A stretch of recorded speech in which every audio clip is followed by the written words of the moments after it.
Good evening. Hello. Welcome to the Milton Warrant Committee. I'm your chair, Tom Caldwell, and we're kicking off our budget year tonight for the committee.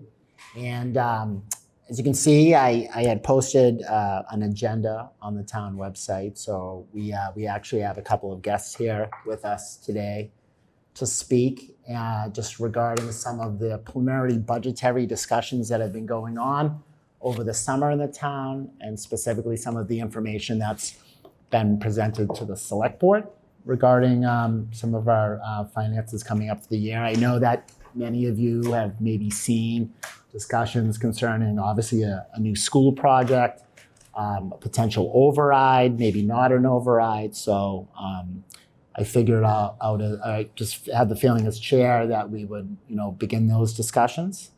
And but I think more importantly, to start off, Mr. Milano is going to kind of go over last year's warrants in a limited fashion for some of our new members. Just kind of set forward just how, from the town administrator and the town accountant, how they begin to structure the budget, what's going through their minds, where they're pulling numbers from, and things like that, just to familiarize yourself with the process. No, there are some people who are town meeting members here, have been longtime town meeting members, some people who have not, others who have served in various committees. So some of these things may be familiar to you, some things may not, but I know with explanations that Mr. Milano and Ms. Dexter always gives us regarding the budget, and also your fellow Warrant Committee members. You can obviously talk to them if there are questions about it, and obviously talk to me, Steve, if you have any questions on why a number is where it is, or why do we fund this committee or board that way, so we can all have a discussion about it. So I'm looking forward to this. I'm looking forward to this year. We have a lot to tackle, and we have a great committee with a lot of new members. So I think it's going to be a very good year. There's just a few things before we get into Mr. Milano's presentation and any discussion. I just wanted to kind of go through some meeting procedure things. I know this is kind of old for some of our returning members, but I'd like to kind of keep things very similar to how we've been doing them for the past several years. And I think the big thing is, as you can see in the agenda, and some of you may have not seen an agenda before, but I think, moving forward this year, I'm going to, obviously we'll have certain things we're going to talk about, but then obviously there'll be time for questions and discussions. And just in terms of the committee itself, just as the chair, when we have open discussion and questions, I just ask that you ask me to be recognized. I'll recognize you, and then you can begin to, make your comment or ask your questions of the speaker. During the course of the meeting, please just address me. I don't want to disturb a good back and forth between a guest speaker and a member, but I just want to caution the group that sometimes we talk about some passionate things here and people feel strongly about things. I just don't want it to become a back and forth argument or a one-up thing, which I don't think would happen. But, on some of the matters a couple of years ago we discussed, it kind of got like that. So we just like to avoid it. So please address your comments to me if you can, the best way you can. And I think that'll be a good way to proceed. In terms of keeping track, we have multiple hands up. I'll have Steve and I'll have Karen to assist us. But before we get started, I forgot, and I'm sorry, I'm just new at this. We've called the meeting to order, but we should probably do a attendance call first. So Karen, could you read through the roll and I will. Attendance? Tom Caldwell. Here? Yeah, I'm going to call the names because I don't know who everyone is, so I just thought I'd have you say here this time. Steve Rhines. Here. Lori Conley. Yes, here. Elizabeth Dillon. I am here. Jay Funling. Here. Allison Gagnon. Here. Julie Joyce. Did we have Julie? Andrew Coe. Here. Macy Lee. Here. Julia Maxwell. Peter Mon. Here. Brian McGuire. Here. Aman Nagasi, Present. Ron Sia, Here. and Judy Steele. Here. You have a quorum. Thank you. We'll make sure we start the meetings off with that in the future. My apologies. That's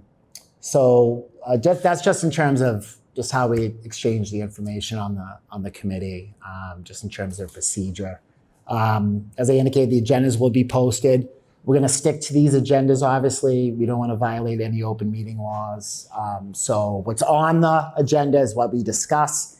If there is something on the agenda that you would like to be placed on the agenda, some work that you've done or information that you'd like to share with the committee, feel free to email me, call me, forward me the materials that you want to discuss with the group. We'll discuss it, and then we can present it at the meeting. So I think, especially for some of our new members, we're going to hear from Nick, and there's a host of materials concerning the budget online on the town website. But just for the committee itself, you're going to be receiving a lot of materials, budgets, requests. I'm sure there'll be some other things that we'll be discussing at the meeting. But a lot of the committee is really kind of doing their own work. So it's really, either picking issues or issues. It's your responsibility to stay apprised of everything, to watch the meetings. I really hope, and it's hard to do, I know, but take some time to especially watch like the select board meetings, planning board. There's just a wealth of information in those meetings. And you can really see what the hot button issues are. And I find them very helpful. Milton Access TV is great, as I mentioned the last meeting, and the town website. So this is really what you kind of bring to the table. And Jay's podcast. Jay also has a podcast. I know we discussed it, Jay. Yeah, a podcast. The name of the podcast is not very creative. It's Milton, Massachusetts Public Meetings. I don't give an opinion or anything. All I do is grab the audio from the Milton Access TV recording and stick it on the podcast. So if you want to listen to a meeting while walking your dog or doing dishes, you can do that. I sometimes fall behind on posting meetings, so don't be shy about reaching out to me and saying, Jay, I want to listen to that planning board meeting from last week. Can you post it? Because in my imagination, nobody's listening to this but me. So if I know you're listening to it, I'll be more prompt. Yeah. So just to dovetail on that, I've listened to Jay's podcast, just the meetings, like I said, just walking around mowing the lawn. I just find it helpful. But that's really where I find, you can read, but the hot button issues of the day are going on in the meetings. No, I was going to agree because I did listen to the last meeting part of it, like the select board, because that's when you mentioned the new school project. Because I think Richard Wells was like talking about, like, there was a little girl that was like coming in and talk about Tucker and how they're trying to like create like more like school like space for the classroom. So yeah, important stuff that I'd recommend. And also, feel free, if there are any questions that you have, please reach out to me. And you can reach out via cell phone. I'm going to pass a list around at the end of the meeting. I got some of your cell phone numbers from the moderator. I'd like to maybe fill out a list. I'd like to perhaps, and we can discuss this at a future meeting, maybe get a text thread together. No discussions about issues in the text thread. It's more like an alert to emails, meetings, agendas, or materials. Some of you, I sent some emails too. I don't encourage a lot of back and forth in the emails. Our emails are subject to a public record requests. They have been requested in the past, and that's fine. But make sure whatever you're putting in email, you're comfortable with the general public reading. And like I said, the phone works. I'm very good with the phone, and as are most people in the group. So I think that'll be very helpful. Another, if you see on the agenda that we're having a speaker like Mr. Milano and Amy's here, Jay had some questions.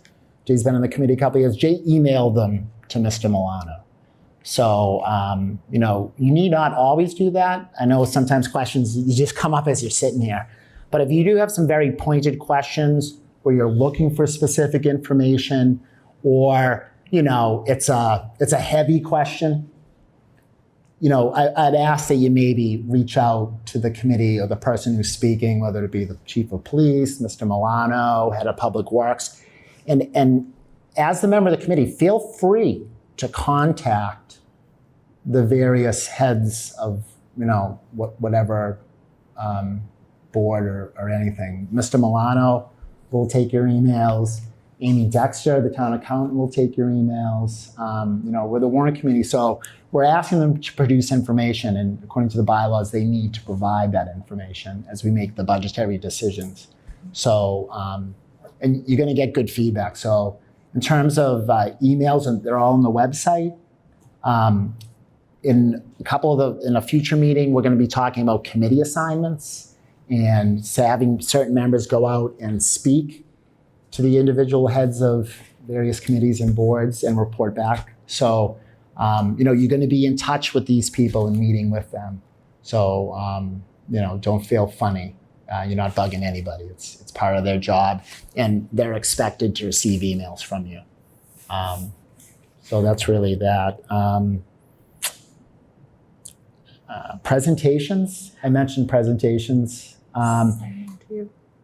Did I? Okay, just to expand on it a little more, if you have a presentation you want to do in front of the committee, I encourage it. If you could just send it to me about like 72 hours in advance, I'd like to put it on the agenda, okay? I like to tell people that so-and-so is talking about the cemetery, or so-and-so is talking about the schools. And I need 48 hours in advance. So that 72 kind of gives me a chance to look at it, discuss it with you, make a plan about it, and then obviously get it to Karen in the town so we can have it on the agenda. So if you could please just extend that courtesy, that would be great. Lori. Will they be distributed put on the public, on our website, so that the public can actually access the presentation? Because it's like we're discussing it in an open meeting. So is that something that, like, It's something we can do. just thinking like ADA? Yeah, that's something we can do. I can discuss that with Rob Mallett. Jay has presented to us in PowerPoint format and others in the past. So I think maybe anything, I know coming from the committee, maybe should be on the website. Great. I'll address this to you, Mr. Chair, so Sure. we'll do it back and forth. I'm just wondering if the member to my left, are you saying you want it to be before the meeting public, or just after the meeting, or? Well, actually, personally, for me, if you were having a presentation, when you put them up on the screen, like, I would like to have it in front of me. Okay. Because, I like to take notes. Yes. So that would include me So distributing. that would, if you distribute it Not a to problem. the members, so we can have it ahead of time. Yeah, absolutely. I just like to bring my paper with me. I had worried in the past, I don't want to email everyone because I worry am I violating open meeting laws if I'm sending somebody a presentation with my opinions on it. I don't know, so that's why I'll send it to you or to Karen. But then obviously if it's not only sent to everyone on this meeting in this table, but put it on a website, then that's not a violation. I don't know. That's why you're the chair. Yeah, exactly, Jay. I don't, it's an excellent question just concerning the distribution to the group. I'm going to talk to town council. I feel as if though that's not a violation. There's no discussion. Maybe we can talk to Mr. Milano about that when he comes up. He might have something to add. Okay. Okay. And I just think that if people have it in advance, they're going to be better prepared for the meeting. This is something difficult for me to ask because I've done it myself. But especially when we have people here, we have people coming in. Just in terms of the quorum, a quorum is 8. I would like people to do their best efforts. We have a Zoom option, but just to be here out of respect for the speaker, but also bring some questions. Come well armed for these, and I know many of you do. Just for the, especially for the new members, I try to think of like 3 things. Oftentimes, all 3 are answered. Sometimes in the presentation, or by other members asking the question. So, I just add that we utilize our speakers the best we can while we have them in the room, and we can, ask as many questions as possible for our benefit and the benefit of the public. Okay, I'm thinking, I mentioned this last meeting, I'm thinking Monday, Wednesdays, potential meetings. I'd like to try to keep them shorter than they have been in the past, maybe do more meetings with kind of a shorter agenda. We had a lot of meetings where they were 4 or 5 hours long. I get it, it's at the end, we're approaching the budget, and there's a lot of things to talk about. But I'm gonna try to make the best use of our time. A lot of just quick meetings. I'll be focusing on Mondays and Wednesdays, and we'll add, obviously, as the town meetings come up.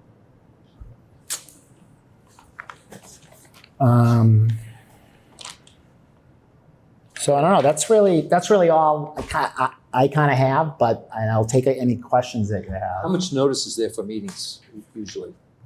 I'm going to try working with Steve to plan out a meeting schedule for us. A lot of it, I think, is going to be based on the next couple of meetings we have and our discussions. But I'd like to set forward, have a schedule just so we know, instead of popping these things up every once in a while. Also, another reason why I want that text thread, just to remind people, check your email. So I can't, the latest, like for a Monday meeting, I have to post by Thursday, excuse me. So, but I'm going to try to work it out so we all kind of have a good idea of when we're meeting. And it's not just kind of all over the place.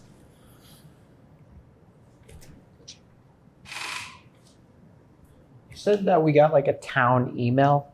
I never logged into it because I don't know where I approach it. I mean, I got the trainings done. Okay. Some of you appreciate it, but I am not sure how it works. Like how we were sent. Were we sent to like our regular, like say Gmail to? Nothing was sent out that I'm aware of. Contact IT. Yeah. Yeah. So this was mentioned before the meeting started. So, and there was just a mistake. Everyone has been assigned an email, and the emails have been going out, but it's under the town of Milton. Not everybody has the emails, which I've now discovered was the case. Not everybody has signed up. You need to talk to Rob Mallett here at Town Hall. He's the head of the IT department. Mallett, MALLET. ET. Gotcha. 617-898. 617. 898. 898-4938. Thank you. I'm sorry, the last 49 what? 38. Okay, thank you. I only know this because I called today. There you go. Rob will be very responsive to you. He'll get back to you very quickly, and he'll get it set up. So in terms of that, just in general, just try to check your email a couple of times a week Oh, yeah, definitely. when that is finally set up.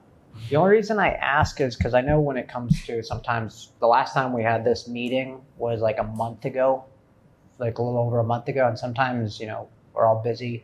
We might forget things, and we might need those refreshers.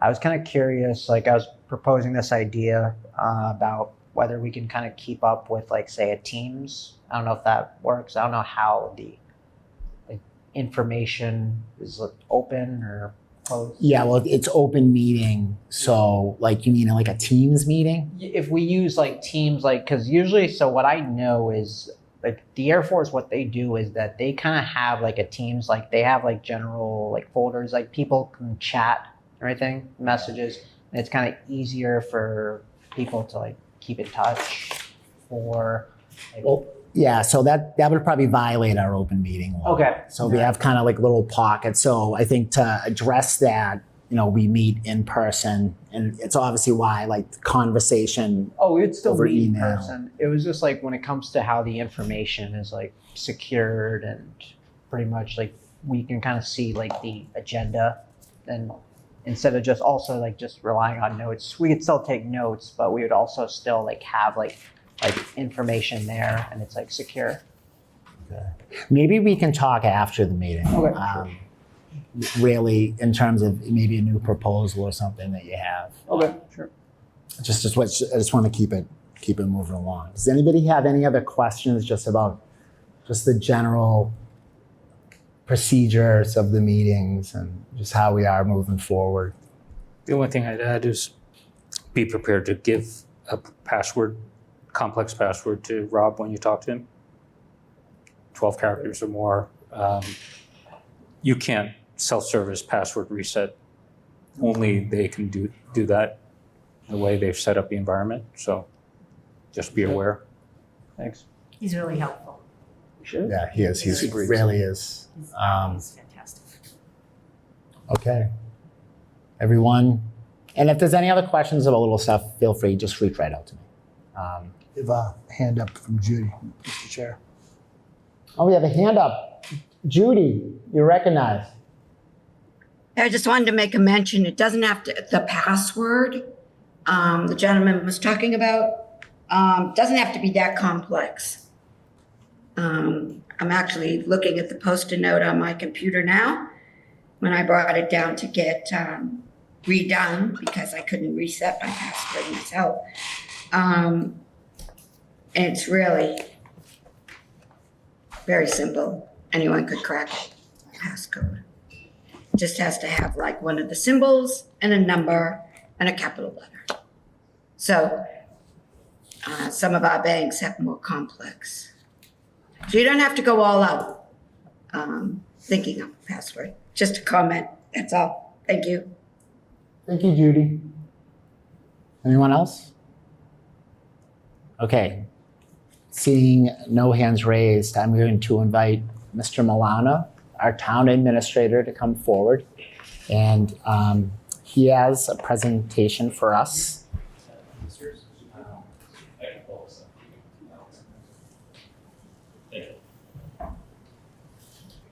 Amy's here as well, but I'll let her. Hi, Amy. How are you? Good evening, everybody. Thank you for coming. Thank you for having me, and good to see some new faces. Appreciate the opportunity. So I will I have a bit of a presentation here just to kind of give everybody an update on what's going on in terms of fall town meeting, what's going on with the budget, what is the budget process, how do things look. And then lastly, I do have some information on school projects, just as that is obviously something that may come up in the spring, so I can give a little background on that. Happy to take questions as we go, so feel free to jump in. And for members who have been on the Warrant Committee, you've probably seen some of this before, but I'll go through it all just for the benefit of some of the newer members.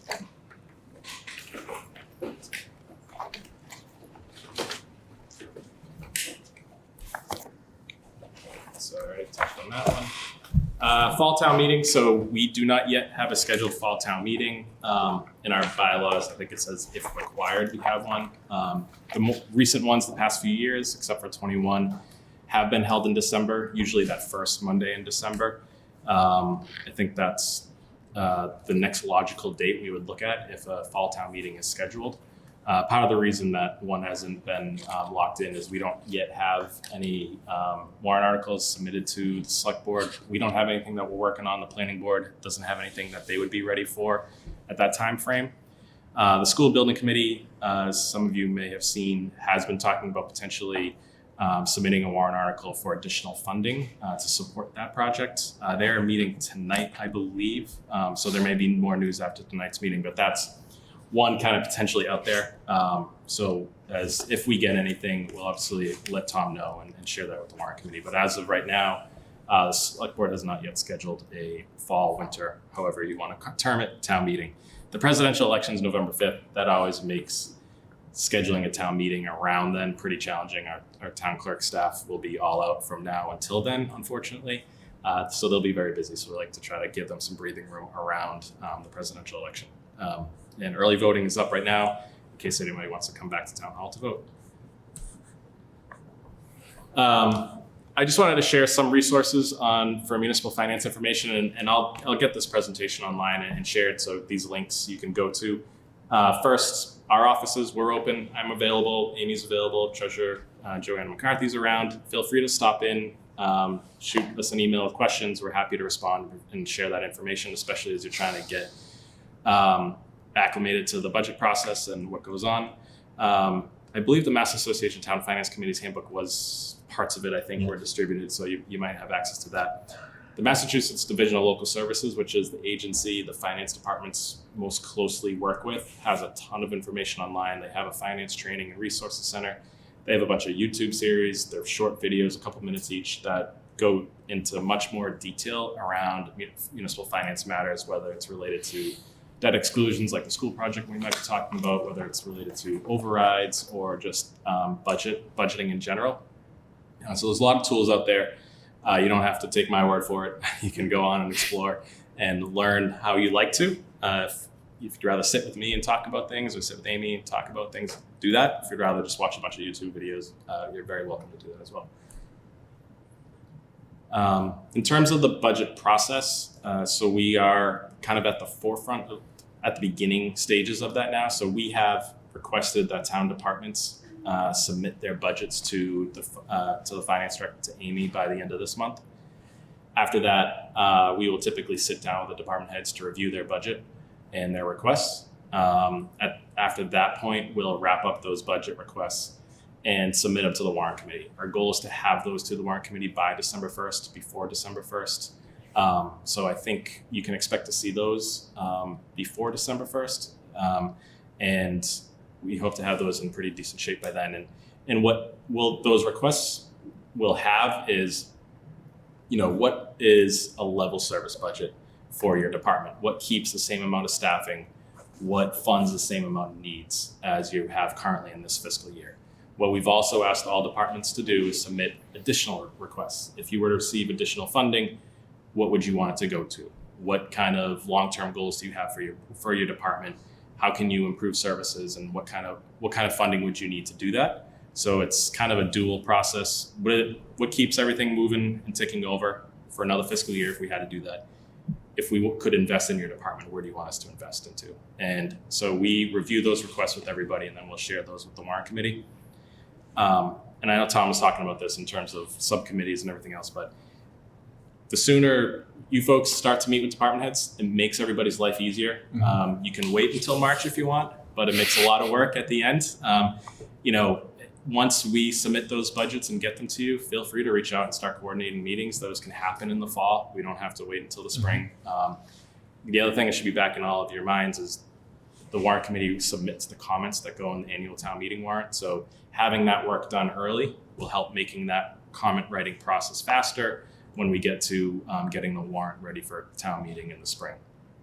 So anyway, that's what's going on in the near future. The school department moves on a slightly different schedule. Their budget is typically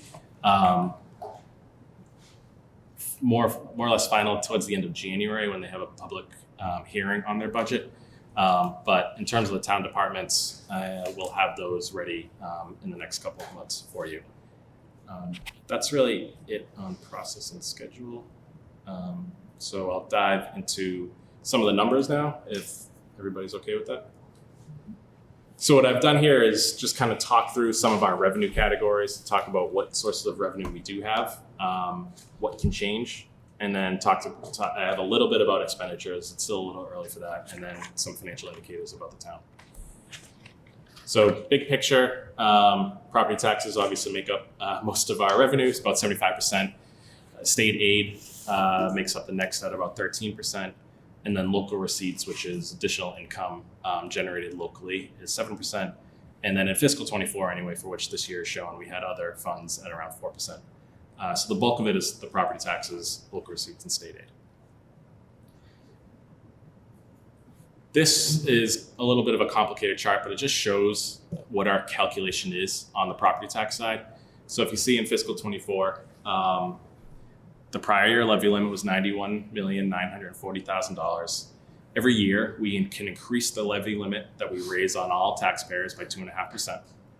And then we add in any new growth. I'll talk a little bit more about new growth in a bit, but think about it as construction and renovation projects. That gets us to a levy of about $95 million. Below the line there is debt exclusion revenue. So these are taxes that residents are paying and businesses are paying to specific projects. The debt exclusion line that you see there in fiscal 24 for 1.8 million, that is the school projects from the early 2000s, the library project as well. The next line is for the fire station projects that are ongoing now. And then there is an additional override for medical expenses for a firefighter who was injured in the line of duty. So you add all that together and our overall levy is about $100 million. So every year, what can change in terms of property taxes? What we can increase is the 2.5% levy, and then we're also getting additional new income from new growth. Everything else is pretty much set in stone unless you have an override. The override is a way to increase the levy that we put on all residents. So really, we're looking at about a 3% to 3.5% increase year over year in property taxes that can go into the budget without an override. That's taking in the 2.5% and then the new growth. And then to think about, what would an override cost us? Luckily, our levy is about $100 million, so it's pretty easy. So if a $5 million override would be about a 5% increase on taxes. So it makes some of the math, at least back of the envelope math easier. In terms of the property tax levy, everybody knows residential community, 93% of the taxes paid in Milton on property taxes come from residential taxpayers. And then on the right-hand side shows how that's broken out among the various residential taxpayers. 87% is coming from single-family homeowners, 2 families, and all other residential uses of the balance. So predominantly residential taxpayers, and then predominantly of those single-family homeowners.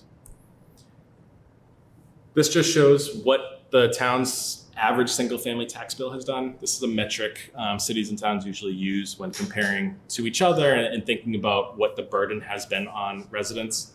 Graph on the left and then numbers on the right. The 2 orange bars and then the red writing are our most recent overrides. As you can see, in 2010, it jumped 11.5%. And then in 2018, it went up. The levy went up about 7.5%. The rest of the time, we're looking at about a 3.5% levy increase year over year. And the town has not had an operating override since 2018. And we've been pretty consistent on, funding level service budget plus some additional needs within those limitations. I talked a bit about new growth. So this is the dollar increase on new construction renovations. It doesn't mean I own a cape and my cape went up $20,000. That's not new growth. It's you did something to increase your home's value. A kitchen renovation addition, for example, would be new growth, as would new construction. In recent years, some of the new growth that's driving our higher than historical numbers is the construction over on Walcott Woods on Canton Ave, 131 Elliott Street, which is the multifamily apartment building right on Elliott and Central Ave. And we expect new growth to stay pretty consistent in the future years. Right now, we have an estimate of about $850,000 in fiscal 26 budget, but we're hopeful that will be conservative. There are additional projects ongoing now on the Parkway. There's a residential project going in now on Blue Hills Parkway. 711 Randolph Ave, which is a 40B project, is being constructed. 440 Granite Ave, which is another multifamily building, is under construction as well. So these projects, we start getting revenue from them once they break ground. And we'll continue to do that as they progress and come online. So that's helping us be a little bit higher than our historical norm, and we hope that will continue. State aid, as I mentioned, is one of the other larger buckets of revenue we bring in. When thinking about state aid, it's really 2 things: education aid, also referred to as Chapter 70, and then unrestricted general government aid. The acronym there is UGA, so I'll probably not use that acronym. That's about $4 million. There's a lot of state-owned land in Milton that generates about $1.5 million. So these sources go to the town's general fund and contribute to the town's budget year over year. We also pay assessments to the state. That's for county government, Norfolk County. MBTA is the big assessment. Our retired teachers don't get their health insurance through the town, they get it through the state retirement system, so there's an assessment for that. And it all nets out. So we gain about $12 million in net state aid each year. This has been one where we've had some interesting recent experience where it's been, as you can see in 23 and 24, 10% increase and an 8.9% increase, in state aid. And this is in Chapter 70 education aid. That makes a huge difference. We're talking almost $1 million in 1 year of increase. We had planned in our initial forecast last year when we were doing this to have a similar increase, and then that didn't come through. And so it had us kind of back on our heels a bit and reevaluating some of our assumptions. So for fiscal 26, you'll see there at the bottom, we're assuming a 1% increase just to keep that conservative. The state has been pushing a lot more money into education aid. Milton has been a beneficiary of that, as well as to some changes to the Chapter 70 formula that determines how money flows to cities and towns. So we had some benefits from that. In 25, the state dialed back some of its aid, so Milton got less. So we're trying to budget conservatively on that. This number won't really change as we go through the budget process until January. The governor will release her budget in the January time period, and that's when we'll have fresh numbers to update. But I think for the time being, you can expect us to remain pretty conservative about education aid. Unrestricted general government aid is similar.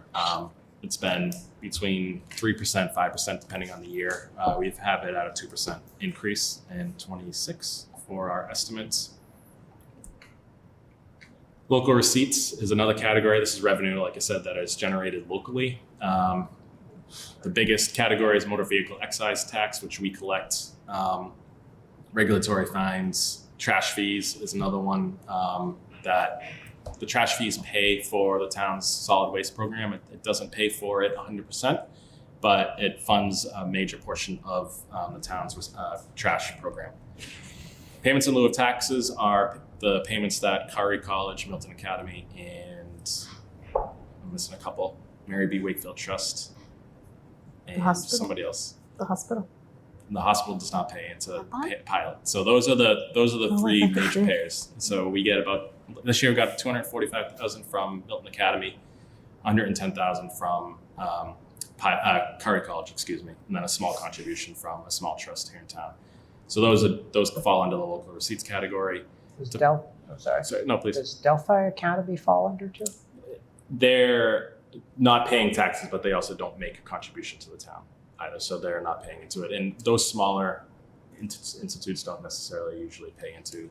It's just the two large ones that do currently. Are those mandatory, the pilot? They're 100% voluntary. They don't owe the town anything for their property values. They don't have to make a contribution. They do. Curry's been at the same number for a few years, but it's more than any small college, I think, that I've looked at. Milton Academy has increased $10,000 to $15,000 a year over the past several years. Is that like a law that they're exempt? Yes, those are educational institutions, so they're exempt from local property taxes. Charities, so the hospital falls under the charitable exemption. I will note the Milton Hospital has medical offices, and those are taxed, but the core business of the hospital is not. Investment income is a little bit of a misnomer. This is income generated on the town's monies. It's not like we're investing it. They're just in bank accounts earning interest rates. So local receipts, again, go into the general fund. This is a place where, again, we've experienced some strong growth in recent years, and I'll show a little bit more about why that is. One of the things that happened with the COVID budget impacts is communities dialed back their forecasts on local receipts, expecting economic activity to really slow down. And except for that initial shutdown, it really didn't. So for the last few years, cities and towns across Massachusetts, their local receipts forecasts have been really conservative, and the actuals are coming in really strong. So that is something that happened here in Milton as well. But we've dialed those forecasts back up and estimates back up. So we're not as conservative as we have been, kind of acknowledging that some of the slower economic activity that we expected never really materialized. One of the ones that's a little bit of an outlier is investment income. As I mentioned, this is income on the town's bank balances. As you can see, this has been something that bounces around until 23 and 24. We were less than $100,000, $322,000 in fiscal 20. But this the year that just closed, fiscal 24, we brought in $1.6 million in investment income and had estimated $400,000. So that's money that'll close out to free cash, which I'll talk about in a bit. But that 1.2 million overestimate wasn't spent by the town. It closes out and is available to be appropriated in the future. So that means if you earning like 5%, Great. you have like 25 million Yeah. average. And the money will come and go and be used during different times of the year. Our cash flow is stronger than others, so the earnings will fluctuate over time as well. Sorry, microphone. Is there any, and this is an open-ended question, I don't expect you to have an answer, but so we earn more on that when short-term interest rates are high. We also have on the expense side some short-term borrowings. So when we're looking at the next 5 years or so, is there any way to have those move together? Like say, okay, in a year when we're going to have higher than expected investment income, we're also going to have higher than expected expenses on this side and vice versa. I'm sorry, that's not a constructive comment, but I'm just saying, when we look at the budget for next year, maybe don't assume the worst, like investment income is going to be terrible, but short-term borrowings is also going to be high. Yeah, I think for the most part, we don't do a ton of short-term borrowing, depending on what our rhythm is on when we issue debt. For example, we're closing on a bond sale next week. That's mostly long-term debt, so we're locking that in on the long term. What we will do is spend into a deficit on a capital account. So for example, the fire station project is spending money in fiscal 25 that we haven't necessarily brought money in. So the town's cash flow can cover it. And under municipal finance law, we don't have to bring that money in until a later point. So we're in effect kind of doing that already. So we're lowering our cash flow, which lowers our interest income, but avoiding kind of issuing short-term notes. So we have to close out any deficits in our capital accounts according to a timeline by the Massachusetts Department of Revenue. So we'll let those go into deficit until we have an opportunity to borrow. So we're kind of working around that a little bit already. Thank you. This chart just repeats some of the same information. It just shows the outlier that we have in 24. And then in terms of what's going on with the interest rate environment, as you may have seen in the news, that looks like the rates will start to come down in September. So good news if we were going to issue debt on a large construction project, such as a new school. Not as good news in terms of money earning our investments. And our investment income is really driven by where the federal funds target rate has been. As you can see, just on the chart on the left, that it's higher than it has been in recent years. Although we'll start to see that being dialed back. The other big local receipt in recent years has been building permits. Just as new projects create new growth, they also mean projects are paying into the town for building permits. There was a big jump in 24. Right at the end of the year, we got permits for 440 Granite Ave, which I had mentioned, and 711 Randolph Ave, which I had mentioned, and together they were over $400,000. So that explains the big jump. But business has been good for the building department. As we all know, people started renovating during COVID, and it continues to go at pace. But some of the larger projects are coming online and coming through the pipeline now as well. How is the price of a building permit set? What I'm getting at is, can we just raise the price? That's probably not allowed, is it? No, most cities and towns at this point, it's per $1,000 of value of construction. So as construction values increase, we're supposed to be capturing that permit fee as well over time. It's not a flat fee. Do we decide how much to charge per 1,000? Yes, the building department could propose to the select board increasing those rates per 1,000. The other thing, building department revenue should pay for the building department. So it's not a very expensive department to run. So you can push it, but you'd have to be careful as well on the other side. So that's some of the revenues. Talked about local receipts, state aid, property taxes. And the next couple of slides will be about what is the town's financial shape right now. So we were just rated again by S&P, which does our bond rating. So when we go out to issue debt, banks look to the ratings agencies to tell them, how's Milton's debt? Where is it rated? Ours is rated AAA, which is the highest it can be, which is good. It means that we are able to secure lower interest rates on issuances. A couple of comments that S&P made that I thought was worth highlighting. They wrote that our creditworthiness is supported by its affluent residential economy and cautious budgeting practices leading to balanced to positive operations and maintenance of strong reserves.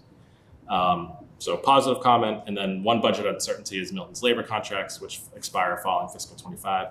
So for some additional color commentary on that, all of the town's union agreements expire in fiscal 25, as do all the school department union contracts. So in terms of what kind of uncertainty exists for fiscal 26 and beyond, one of the biggest is the fact that our collective bargaining agreements will come up at the end of the year. Could they be negotiated before then? Yes. Do we hope they will be? Yes, but that doesn't necessarily happen all the time. With our most recent round of negotiations, some of those dragged out a year or two into the new contract before they were finalized. Anyway, so S&P goes on to say that tax levy is 99% of the maximum allowed, limiting flexibility to significantly increase property taxes. Management is considering asking voters to approve an override for fiscal 26, depending on expected expenditure growth. S&P anticipates that Milton's management will make budgetary adjustments as necessary to maintain balanced operations, but if the town's performance materially deteriorates on a sustained basis, we could lower the rating. Their outlook is stable, that they expect that we'll continue to produce balanced budgets and adjust it as necessary. And then lastly, that they could lower the rating if we're unable to make progress toward funding our long-term liabilities or if reserves decrease, leading to an imbalance in our reserves, or if we start to use our reserves without a plan to replace those. So overall, a good report. I will just note another side note is that there's a paragraph in there about MBTA communities, and S&P raised concerns about how that will play itself out. They closed the paragraph with noting that there's no financial risk to the town at this point, but it was worth just flagging as that is another hot button topic in Milton. On other items, the Milton retirement system is. Judy. Judy has Judy, see your hands up. Nick, while you were talking about the ratings, I may be jumping a little bit ahead here, but Sure. it's popping into my head right now.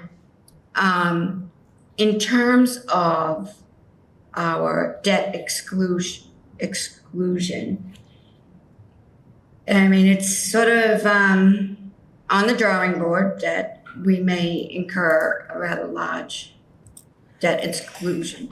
Do they have comments on that and how they think it may or may not impact our rating? We have been disclosing to S&P since I've been in Milton that a project is coming down the pipeline, so they're well aware of it. We've talked about it in each of the ratings calls that I've been on since I've been in Milton. So the rating agencies are well aware of it. If they're taken into an account in any way, they've affirmed our AAA rating each year. They do note in their report, if I'm remembering correctly, that it's coming, but it would be excluded debt, which means it only goes on the books if taxpayers support it. And so the risk to the town is a little more reduced in that case because we're not going forward with a, potentially $173 million school project and just gonna make it work within Prop 2.5. We're saying, okay, town meeting will be asked to fund it, and then voters will be asked to increase their taxes to pay for it. So they treat it a little bit differently because it's a debt exclusion that is up to the voters to approve than if it were us just going out with a major bond project that is not paid for with a dedicated source of funding.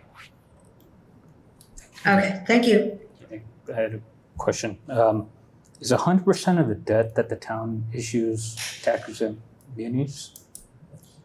We issue tax-exempt bonds, but I think there are things that sometimes trip it into non-tax exempt. So we do issue some, But we- not, Generally, yes. okay. And then how often do we issue an RFP for the underwriters on the debt?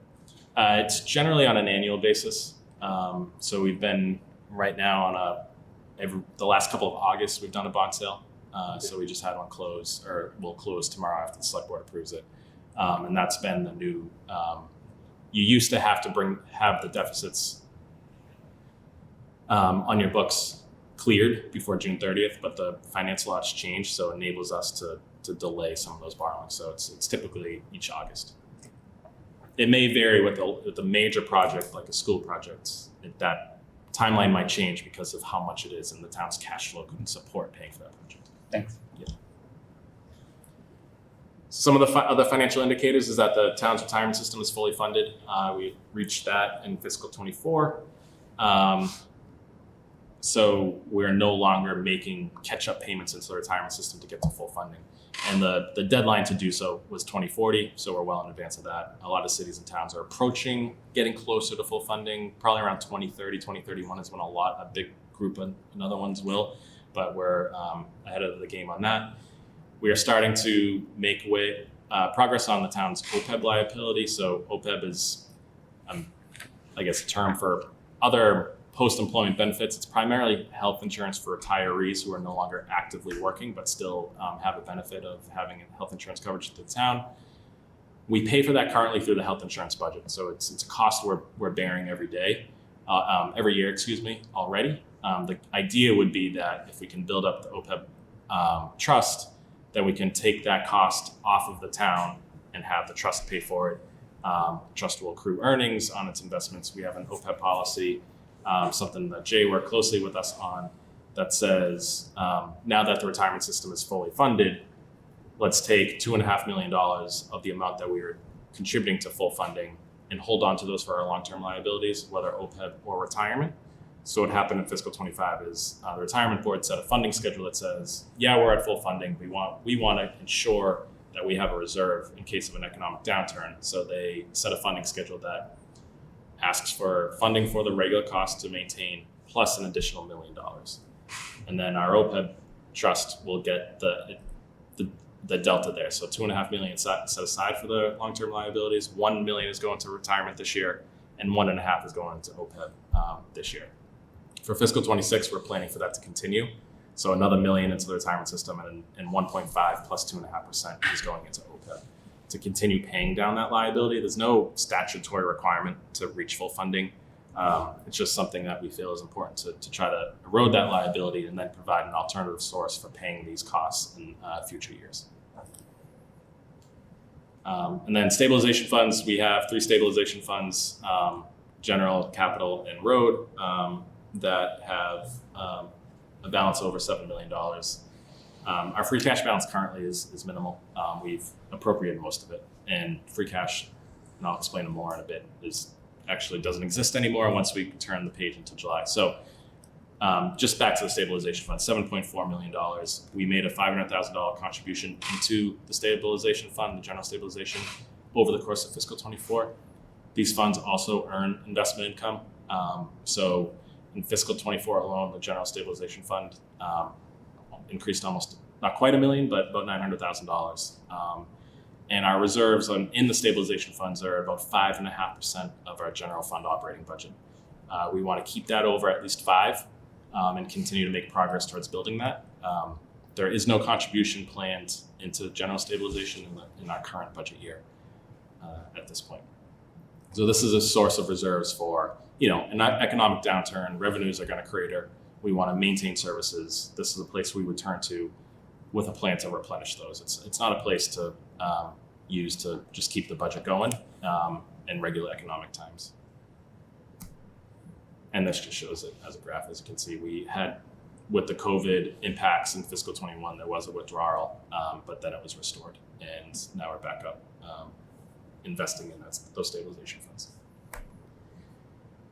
And then free cash is the other financial indicator. So the last few years really, we've been higher than normal for free cash. So free cash is essentially all the money over estimate that we have at the end of the year, plus all the money departments don't spend that they're budgeted for, minus other items. And Amy's gonna yell at me because that was probably a little too generic of a description, but the Department of Revenue will go through and closely review our free cash certification. Free cash doesn't exist until the Department of Revenue certifies it.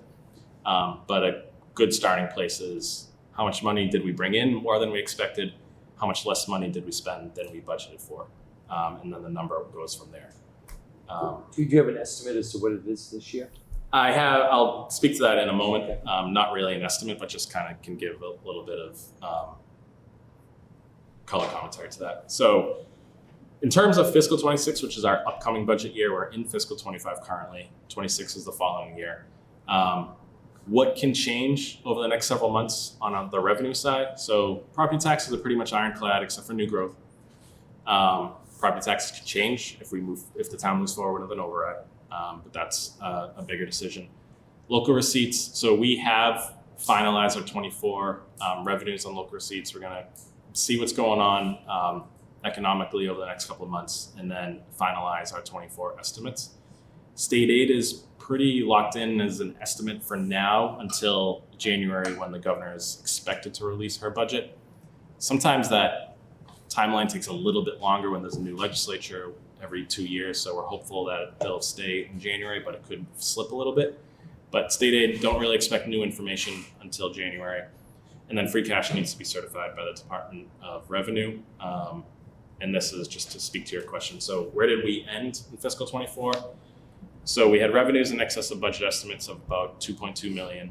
We had expenditure turnbacks of about $1.8 million for various reasons. So on the revenue side, investment income that I spoke about, building permits, motor vehicle excise were the drivers there. And then expenditure side, we had some vacancies in my office. We had some vacancies in the police department as they are getting back up to full staffing. There's been general turnover, so a more senior employee will leave, a more junior employee will come in.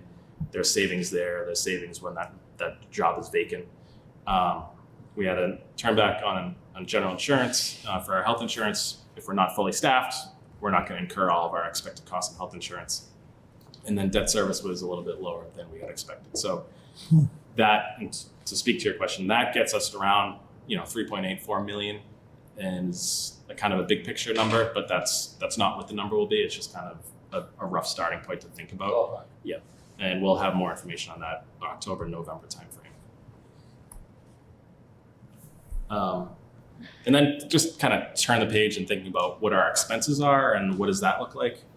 So we have a 5-year forecast that we try to refresh around the close of every fiscal year, and then we'll continue to update it as we go through the budget year. So the next time we'll do a real refresh on it will be after we see departmental budget requests, because right now we just have plugged in percentage increases, and once we have firmer numbers we can refine those. So right now for salaries we plugged a 4% increase across town departments. For general expenses, a 3% increase. One of the unknowns will remain collective bargaining, so we will budget for settlements for the collective bargaining agreements. But that will, like I said, nothing is certain until pen to paper on those agreements. The school's budget right now in 25 and 26 is just placeholders to show us what it would look like. So I've plugged a 4.5% in 25 and a 5% in 26 to say, if the school budget went up by that much, where does that leave us?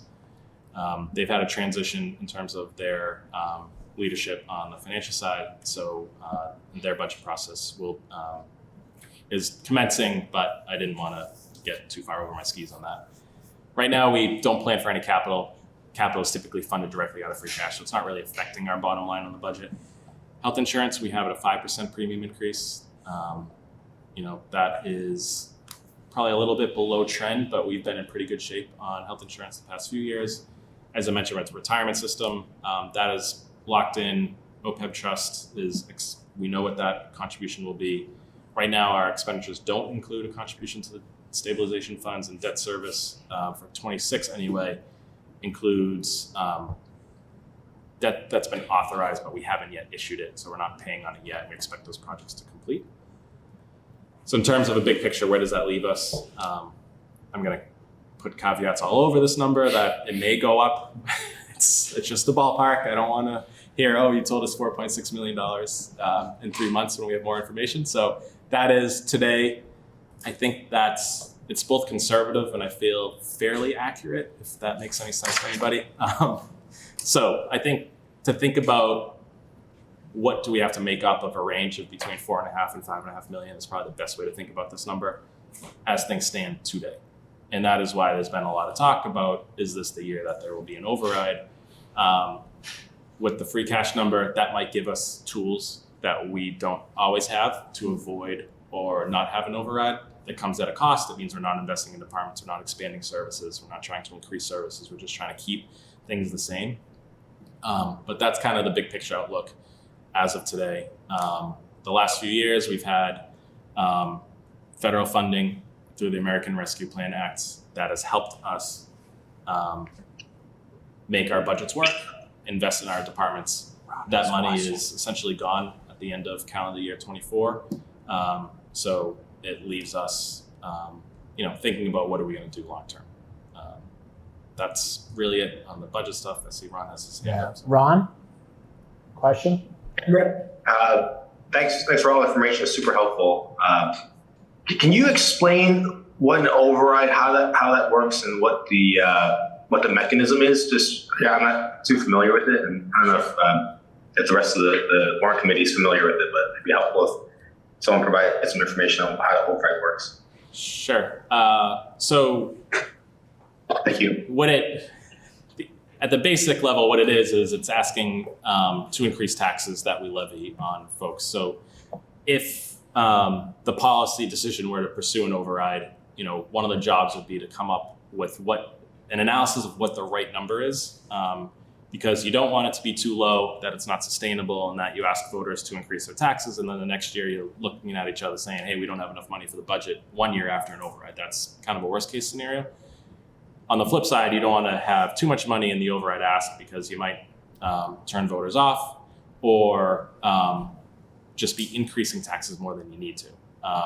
Really, the override is just giving us the authority to increase the taxes. It's not levying those taxes so much. It's a policy decision by the select board. The select board is the only board or committee that can put an override question to the voters. It's the town meeting can make a budget contingent on an override, but a town meeting can't force an override to happen. So it really does speak to kind of boards and committees in town coming together and agreeing that this is the right decision and the right year to do so, and having people work together on that. So I don't know if that answers your question, but that's kind of the gist of, we would come up with a budget that works, figure out what a right override number is, work with the select board and other boards and committees to reach an agreement on that. It would go to town meeting for approval to appropriate those monies, and then be contingent most likely on voters approving increases to the taxes for that. Got it. So would there be like a secondary budget in case the override got voted down? Yes, what Milton has done historically is had essentially two budgets approved at town meeting. One budget that is not contingent on an override, and another budget, a second budget that is higher, that is contingent on the override. So if town meeting approves two budgets, override goes to voters, voters vote the override down, the lower budget goes into effect. If they approve the override, the higher budget goes into effect. Okay, got it. Thank you. Super helpful. Sure. Hi, I have a question. So with respect to this $4.6 million number, so my understanding is that if there is an override, that the select board would put that to the voters in the spring, I think. I don't know, maybe. So can you tell me again which numbers we'll have more clarity on? Because I believe you that it's conservative but accurate, but we'll know more as far as whatever the governor approves in her budget, January-ish, maybe February. Will we also know about the union contracts by then, the collective bargaining agreements? We don't know. So I think in terms Sort of, I'm of trying to see the what's in expenses, yeah, flux. so I think this month, by the end of this month in the fall, we'll have a very good idea of what town departments are going to need for the general expenses. We're going to know what the step increases for union employees are. What will remain unknown is what the cost of living adjustment for employees is. Okay. Most of our employees in Milton are unionized.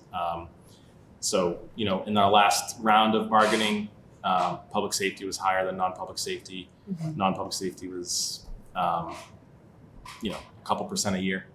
Public safety was a little bit more than that. So what teachers will do and what the school unions are doing, that's been a challenging dynamic in other communities. Hopefully we don't face that here. So that will remain an unknown. The general expenses we should be able to nail down pretty good. The revenue, so yeah, state aid we'll know in January. We'll have a better idea in January. Property taxes are what they are unless there's an override.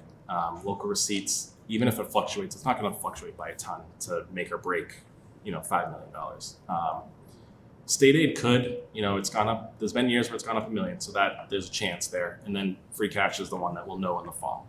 That would be another source of funding for the budget. Thanks. Nick, I have a question for you, if I can get it right. So with respect to an override, breaking that down, if you look at that, so 4.6 or whatever it's going to be, the debt up there projected. The offsets I get at state, free cash, potentially offset that carry. So what's included in that override number? Would the school be included in that as well? The school project? Yes. That would be a separate question. So that'd be separate. So that'd be additive of a potential override increase, right? That's important to understand. And then, so I'm just trying to break that apart. I think that's really important as we move forward. Sure. That there is clarity that there are separate cost increases that are going to go up, right? There's an override, there's a school, right? And there's a fire department that's still being built as well, right? So I'm just trying to make sure that everyone understands these are separate discussions, separate votes, separate everything, right? Yeah. It's really important.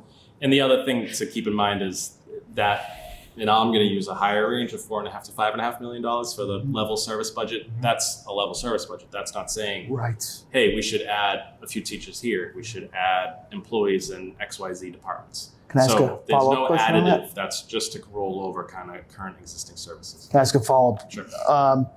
So when you say level budget, is that inclusive of the shortfalls we saw in the education budget that we had to add, the school budgets where you had to add more money in there twice, once where the state gave an offset because there was an adjustment, and then the shift of ARPA funding coming over?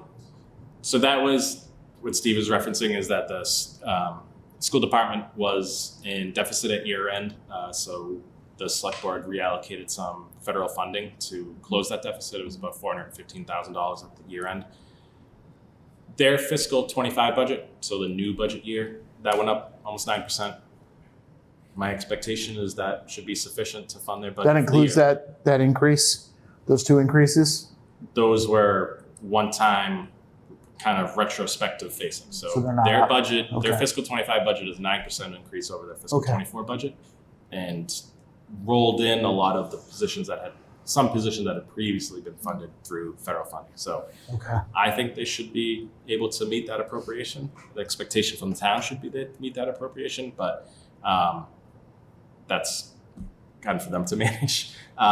So yeah, in terms of what does the override have, what does the deficit number today have? That's a level service range. If we want to invest in departments, that's an added cost. If we want to staff a new school building, that's an added cost in a future year. Not in fiscal 26, but when that new school opens, there's a carrying cost for staff there as well. And then capital questions around the new school, which I have some in numbers for and can share, is a separate question, but an additional increase potentially to taxpayers. Thank you. Sure. To follow on to what Steve was saying, the override, can you talk about when that actually affects taxpayers? Sure. So the operating override would go into effect if it was approved for fiscal 26, it would go into effect on your tax bills in that fiscal year. And so it would be, not to say immediate, you're not going to get a bill the next day in the mail, but you will eventually from us get a bill where it will be reflected in that fiscal year directly. But the debt exclusion, which would be the $173 million for the school, it's not going to happen immediately like that. No, and here, I'll just flip over to this. So this was the debt service schedule produced for the new school, assuming it was approved in November. So it expected construction and stuff to start. I'm sorry. I can't right now, okay. so I'm sorry. It's okay. The point is really just that, as Lori was referencing, the debt here was going to start much lower in the first year. because of when we would have needed to bring the money in and start incurring those costs. So there would have been a small increase in fiscal 26 and then a much larger increase in fiscal 27. As the timeline changes, this might change, but I think the overall point is a debt exclusion you might not feel immediately, whereas an operating override, that fiscal year, those impacts will be felt. And then back to, you mentioned the ongoing costs or the costs for operating the new school would be another override, and would it be baked into the main override or would it be baked into the 173? How does that work? It couldn't be part of the debt exclusion for the school building. Because it's ongoing. Because that is, that's a capital approval process, not an ongoing cost. So whether it would be built into this budget, to this operating override or some future override, or just not built into an override and the school department has to make it work, those are all good questions that we'll have to think about and talk about and work together on over the next 18 to 24 months, depending on the timeline of that project. If we did though an override in the spring, would you be able to do like 2 phases of the override? Like, this is what we need to go into effect July 1st, but then we anticipate another $2.5 million to run the school, and that will go into effect whenever the school is built? Or do you have to? That's an interesting question. I don't know the answer to that. The other one thing to think about is, or one possible solution would be, an override is only increasing what can be levied. It doesn't say we shall therefore levy that full amount. Like, if say the override was $7 million and $1 million of it, and these are just round numbers as an example, right, where it's going to go to fund the new school staffing. There could be an agreement that $1 million won't get touched for the first couple of years. But again, the voters are then granting that authority for that full amount to be levied. Boards and committees can work together not to utilize all of it, but I don't know that you could say, $5 million in fiscal 26 and then an additional $1 million 2 years later. I think that would have to be a subsequent vote. Okay. Procedurally. We got Judy's hands up. Nick, Yep. Judy? Okay, Nick, I may be jumping ahead on you, but could you explain in detail how debt exclusion works? And I might, if I can, give you an example. We are going to take out, let's just say, a loan, like a car loan, a home loan, similar, for principal and interest. Everyone seems to forget that little plus sign. It's not just 173, the number that's being floated. It's 173 plus interest. So, and we know we can't know exactly what the full number will be because we don't know what the interest rate will be given to the town of Milton for their loan. So here's in my own head, I confused myself. So if I pass that on to you, try and figure it out for me, okay? You have it right. It's think of it like a mortgage. Or a car loan. Yeah. So here's a quick question that popped into my head, or it's actually on my list.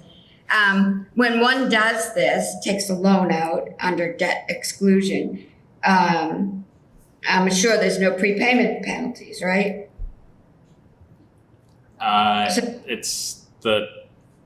There are municipal and tax finance laws that affect what we can do in terms of prepayment, refunding, et cetera. So, which kind of brings me around to, and if it's easier for me to explain using like a homeowner. So I take out a mortgage for $1 to buy a house. And now you, the town, calculate what my taxes are based on the assessed value of this home that I just took. So we got 2 separate things going on here. The bank loaned me $1 to buy a house, and they expect me to pay another $1 in interest after 30 years and of letting me have this loan. And so actually I will be paying $2 to buy my house. But now we go to the tax portion. In a way. So how you get money from each property in the town, not the individuals, because I think this debt exclusion marries itself to the property. So each of us could be paying different amounts into this debt exclusion like we do pay regular tax levies, because if you have a house, the town says it's worth $2, you're paying more taxes than me. They only say mine's worth $1. So is that how debt exclusion works as well? So your house is still assessed at $2, mine is still assessed at $1. So when we're all paying back this principal and interest, I love saying that extra word when I'm talking to people about this. Are we going to put equal money into this loan, or are we going to put in money based on the assessment of the property we manage? Yes. Do I make sense here? Yes, your question makes sense. And yes, this isn't a special tax on everybody for the same amount. The town will levy taxes as much as it's allowed to on its residents, and everybody will pay according to the assessed value. And commercial owners will pay their assessed value times the commercial rate. Residential homeowners will pay their assessed value by the residential rate. So yes, there would be variability based on your value, that how much your tax bill will increase because of the school project, or because of how your taxes change year over year. It's the same. It would be a higher increase if the school were approved than if it were not, or it would be a higher increase if an operating override were approved than if it were not. Okay, so it kind of leads me to the next question. So I bought my house for $1, and 10 years later, it's worth $1.50.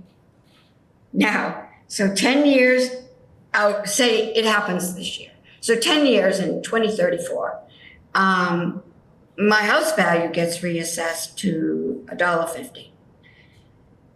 Does my debt exclusion increase as well? So the debt exclusion now goes, so my debt exclusion price tag will increase as well. Correct. If Do I make any sense here? No, you are. If your house is appreciating at a value faster than the average house, then the amount that you pay will go up over time. So year over year, your tax burden may increase depending on the value of the home that you're living in, for debt exclusion, as well as for all the taxes that the town levies for property taxes. Which kind of loops me back to, if you don't mind, because I'm trying to understand this in, sort of personal terms of how I understand loans. So as, say, there's a boom in property in Milton, and everyone's house doubles. So now you're taking in more money than you did in the last decade. So as you're taking in more money, because you are asking everyone to pay back the debt exclusion based on the value of your home, your assessed value, which we all pretty much understand as property owners.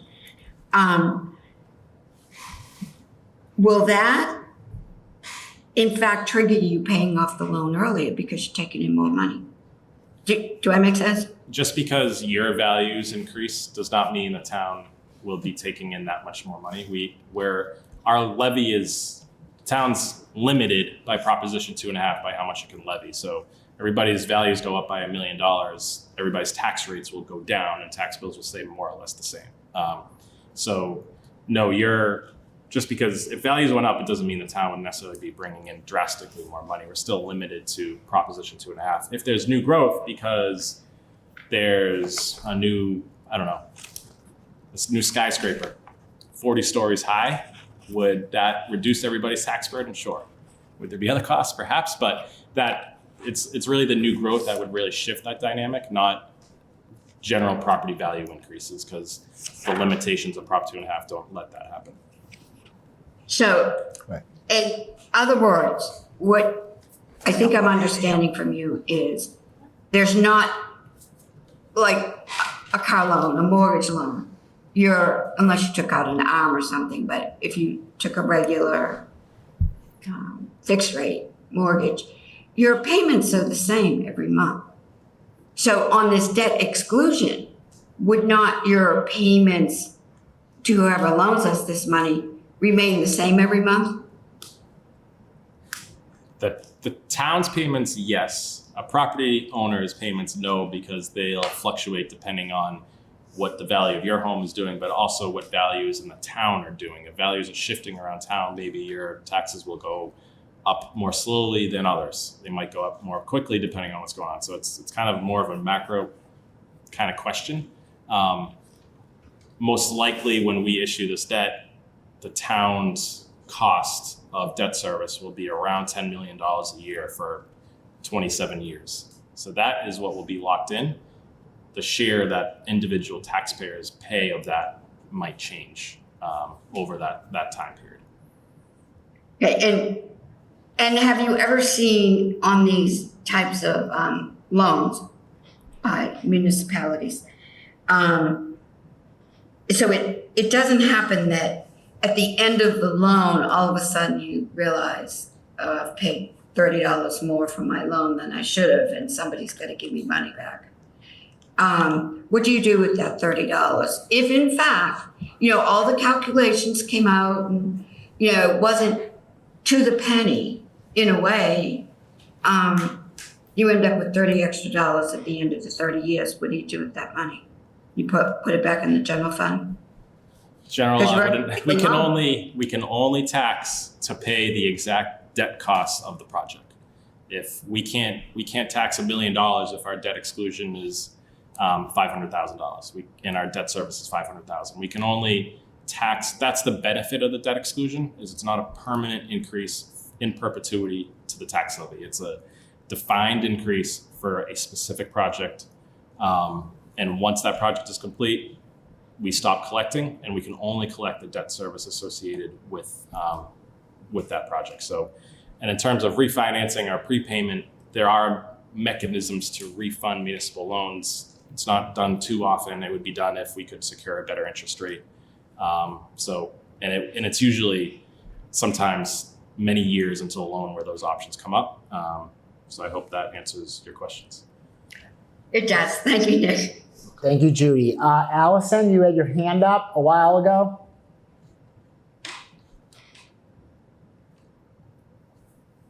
Hi, thanks, Nick, for the info. I just got a question. You gave a proposed 4.6. Do you have a breakdown for what the school's debt was?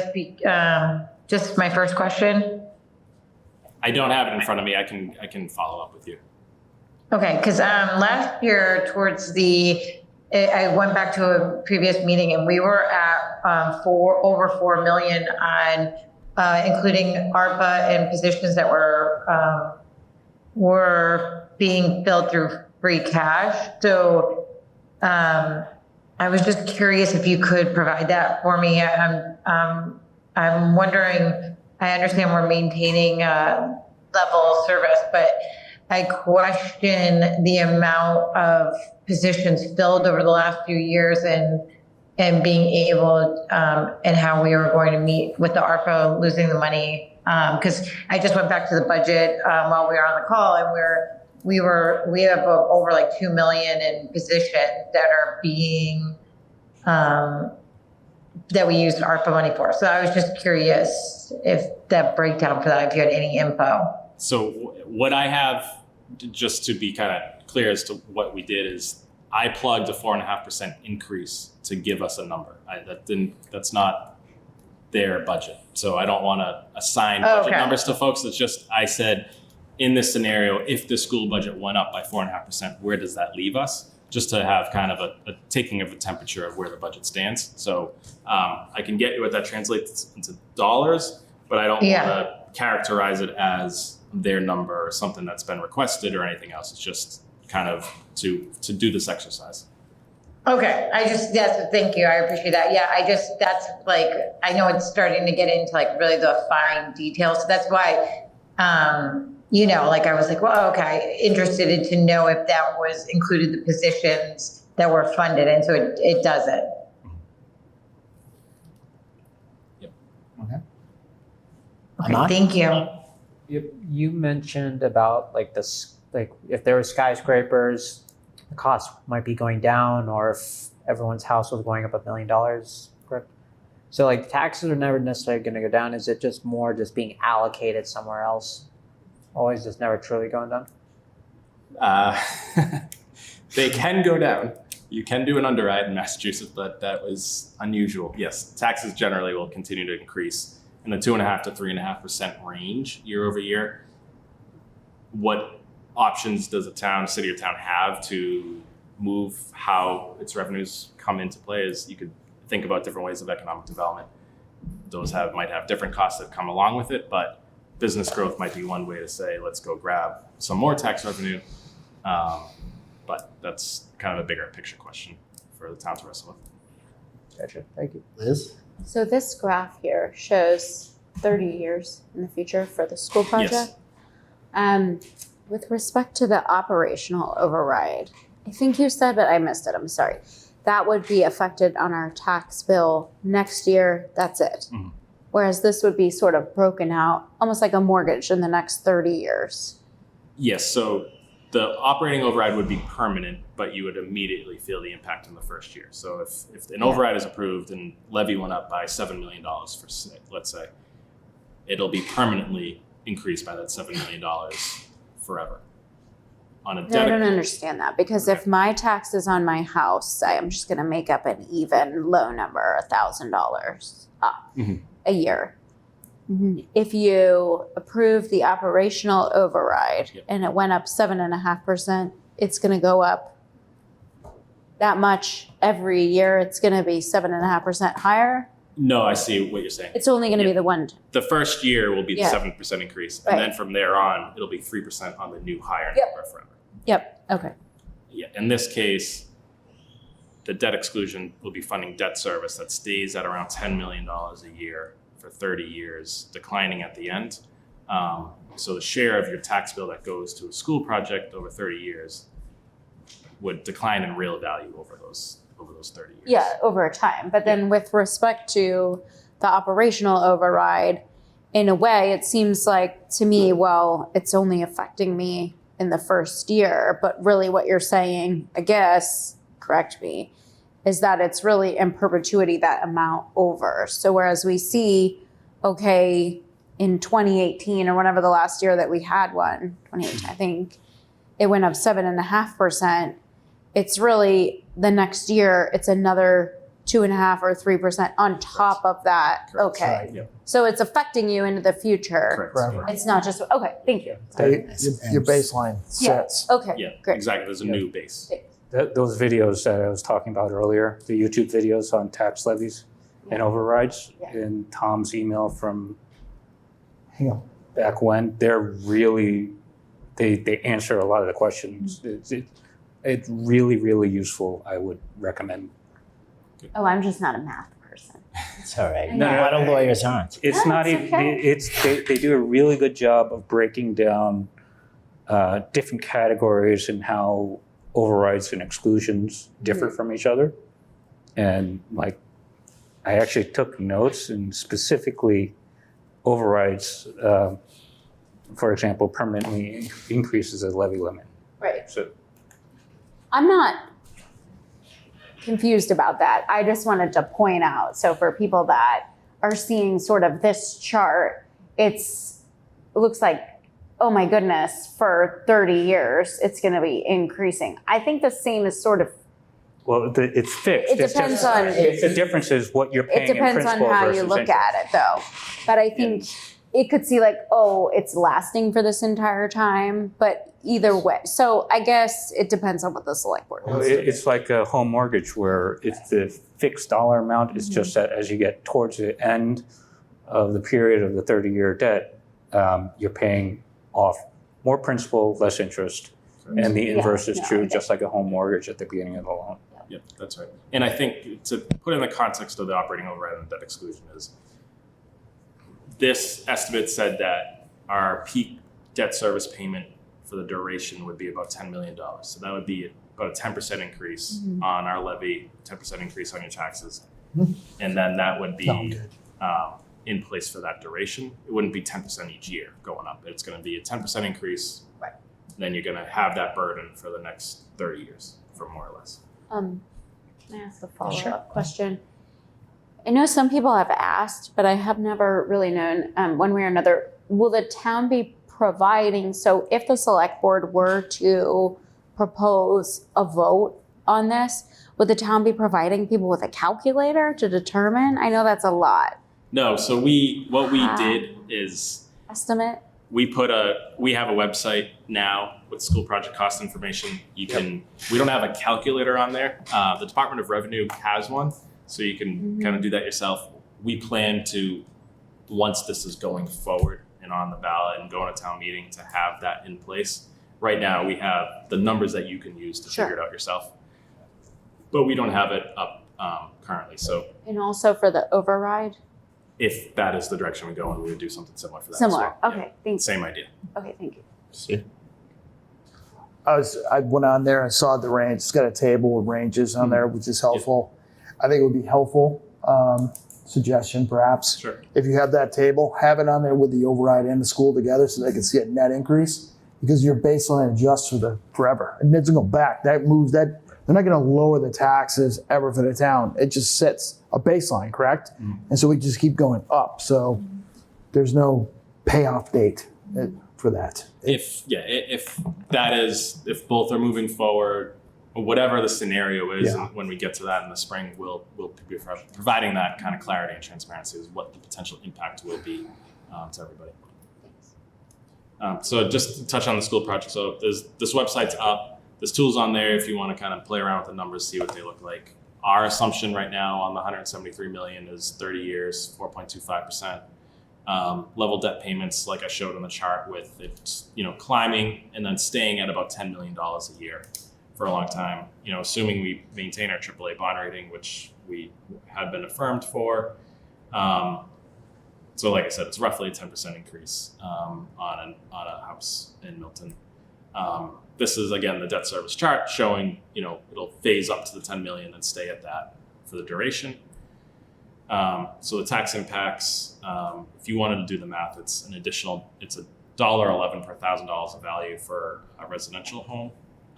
Again, this is just pulling information that's on that website.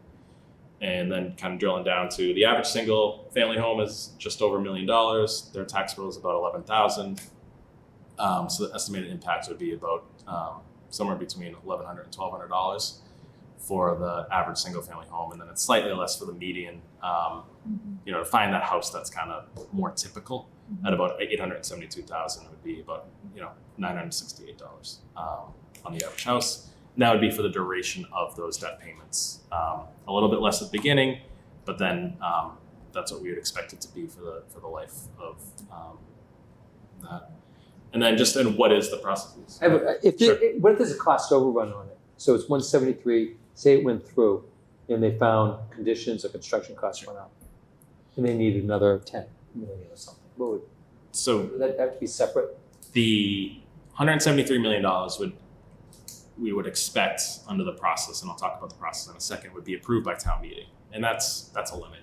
There's contingency baked into the budget. So it shouldn't exceed that 173 million. If it were, most likely it would require another town meeting vote and potentially another ballot question vote, depending on the situation of the cost overrun. But most likely at least a town meeting vote. Okay.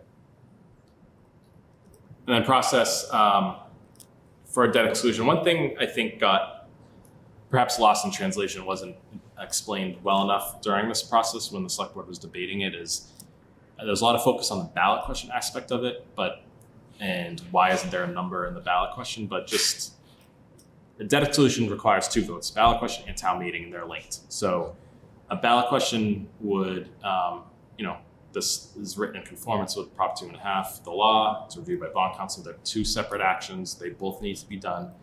The voters must approve the ballot question by a majority approval. The ballot question is asking voters to increase their taxes to pay the debt service of a specific capital project. Town meeting is asked to appropriate a certain amount of money for a project and authorize issuance of debt.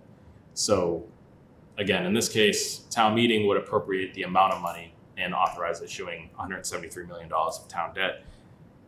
The voters are being asked, yes, we want to pay for those debt service costs on our tax bill every year for the next however many years it takes to pay it off. So 2 separate actions, both required, and then they're linked. And what I did as an example is just to pull the last one we did, which is the fire station projects. So here's the motion at town meeting in February of 21. So town voted to appropriate the sum of $32 million. It describes the project, authorizes the treasurer to issue bonds or notes on behalf of the town. And then the last sentence, if we skip down, said appropriation is contingent upon passage by the voters of Milton of a referendum question under Chapter 59, that's Prop 2.5, exempting this debt service from Prop 2.5. So that's what town meeting approved. They approved the amount, they moved the project description and authorizing debt, and made a contingent on a ballot question. And then the ballot question here on the top was pretty generic ballot question. These have to be like this by law. So shall the voters be allowed to exempt from Prop 2.5 the amount required to pay for the bond issued in order to construct and equip a new fire headquarters and 2 fire substations. So much less descriptive, much less information. That's the process played out under law. So what would happen in this case is the town meeting vote would track probably pretty similar to this with a different amount, a different project description, and then most likely be contingent on the ballot question. So that's the process, the 2 different actions that are required by the 2 different bodies. And the sequence doesn't matter. Milton has historically done town meeting first, then ballot question. It can go ballot question, then town meeting. They have to be relatively close in time to each other, but what that exact sequence is not required under the law. So when it comes to like the debt exclusion, debt amounts, like the levy, especially when we're like talking about the like chapters, like sections, does there does that like have any influence with like the state aid? Is there like conditions that we have to meet before we like receive like state aid, or is that just typically procedural? They just hand state aid? For state aid generally, that comes to the general fund budget. Yeah, that's there because it's driven by different other laws that the town complies with and has to follow. So like Chapter 70 education aid, that Chapter 70 is the statute in Mass General laws that lays out how that aid is supposed to be administered. So it's not really conditioned on other actions by a city or town. So there are other grants and other programs that Milton can take advantage of that is, up to us to go do. That's separate, but generally the state aid that comes to the town is pretty much guarantee is not the right word, but it's just a function of the way everything works. I was curious because since you mentioned about how like Milton has the highest rating for AAA when it comes to receiving, being able to pay at a lower interest rate, I was just curious if like that state aid, usually that's factored in when it comes to like a section of towns like a reliability. No, the AAA bond rating will help us have a lower interest rate, but they're not connected otherwise. Okay, thank you. Sure. Oh, thank you. Judy. Thank you. So Nick, looking at that 2021 fire station motion before town meeting. Judy. Yes. Can you hear me? Question? My audio's on. Yeah, my audio's on. Yeah, Judy. Do you have a question? I saw your hand raised. Yes. Fire away. So I started to say, Nick, looking at the 2021 fire station motion before the town meeting for the debt exclusion for that. The sum of money, and I don't remember, I feel badly, I don't. You're only, at the town meeting motion article, you only include the sum of money for the actual project, not the interest that you're gonna be paying on the loan. So we're back to, I take a loan out for $1, but I have to pay $1 in interest. So I'm really gonna be voting, do I wanna spend $2 for buying this property or doing this project? Correct. Do The I town make- is, yes, the town is appropriating the amount for the capital project. What we would share ahead of that meeting is what we would expect your principal and interest payments to be on an annual basis. So that's where this chart with $10 million a year roughly accounts for what the town will have to pay in principal interest for the life of that project. So I don't Okay. have the number, but it's 173 million-ish in principal and some other number in interest. I could get that, but it's more than 173, yes, but the appropriation that town meeting is asked to make is for the explicit capital project in front of them. But they will be made mention that somewhere in all of this that it's not gonna be $1. At the end of the loan, it's gonna, you, the taxpayers, are gonna spend $2 for this project. Yep, we will Thank share you. that information. Yeah, I know that I think I understand this, but I'm guessing by my questions, I don't really. Unless you want to give us a no interest loan for it. Well, Nick, let me look over my budget All this right, week. let us know. I'll let you know by Friday, okay? Sounds good. Thank you, Judy. Thank you. That's really all I had. So happy to take any other questions. Yeah, so- Explicitly.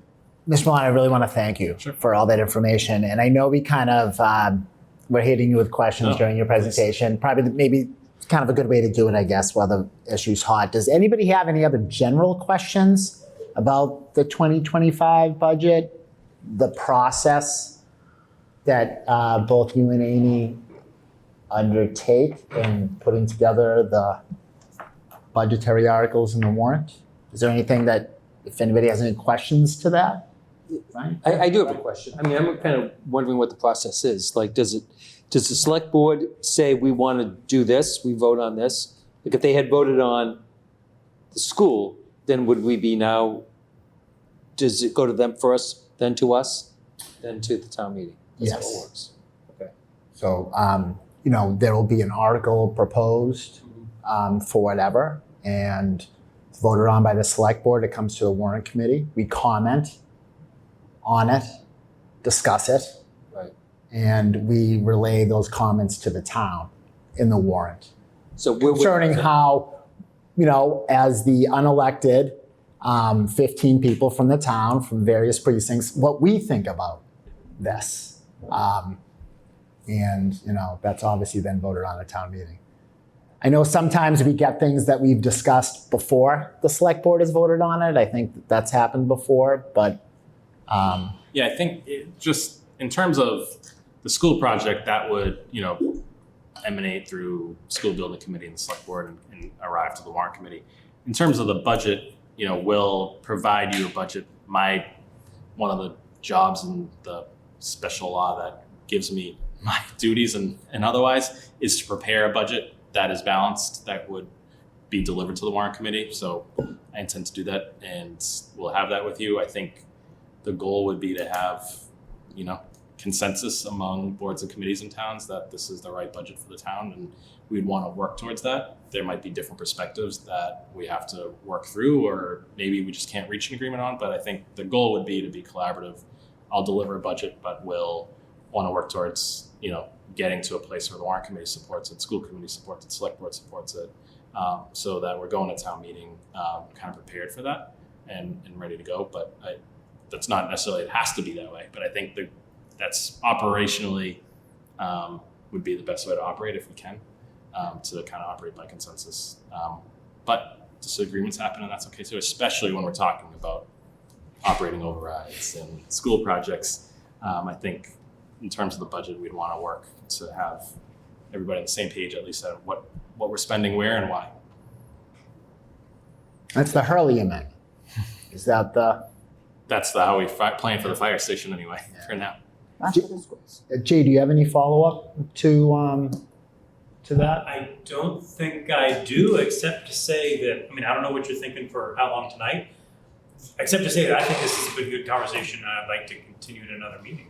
Okay. But do you have any, I just meant as to the process with the budget.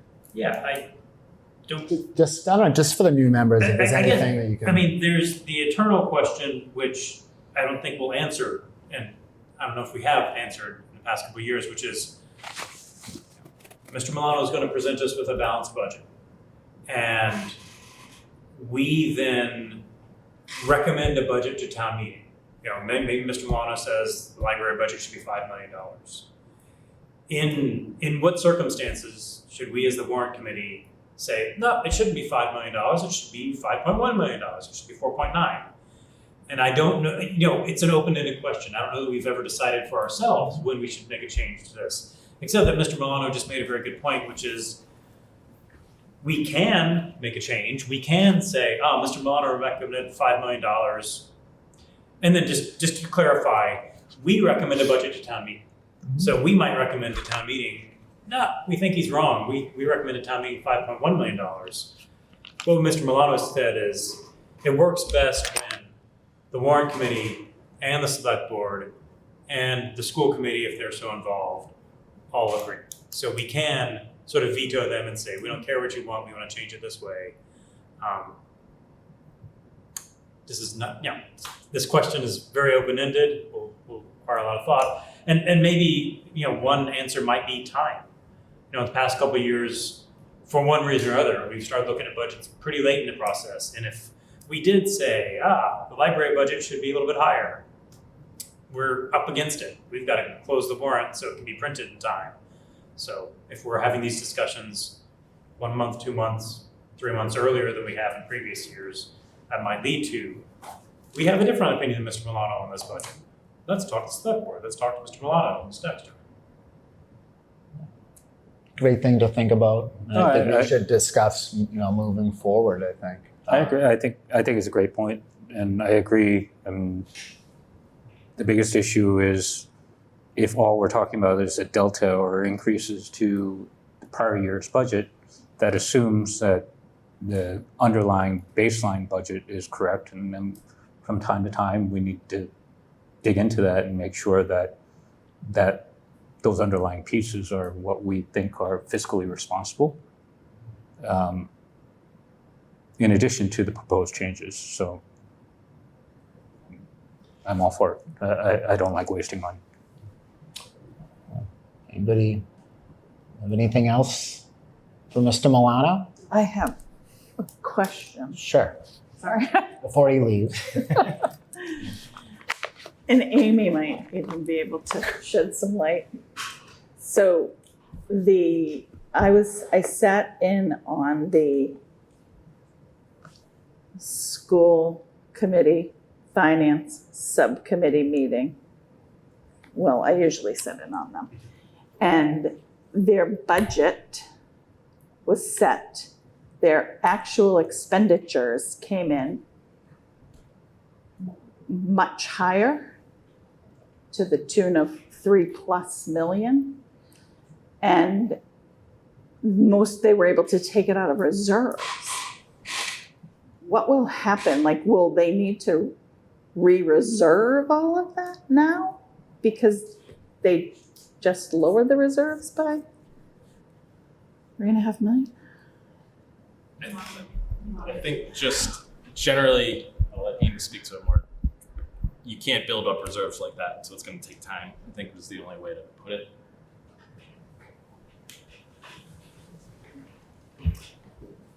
Thank you, Amy.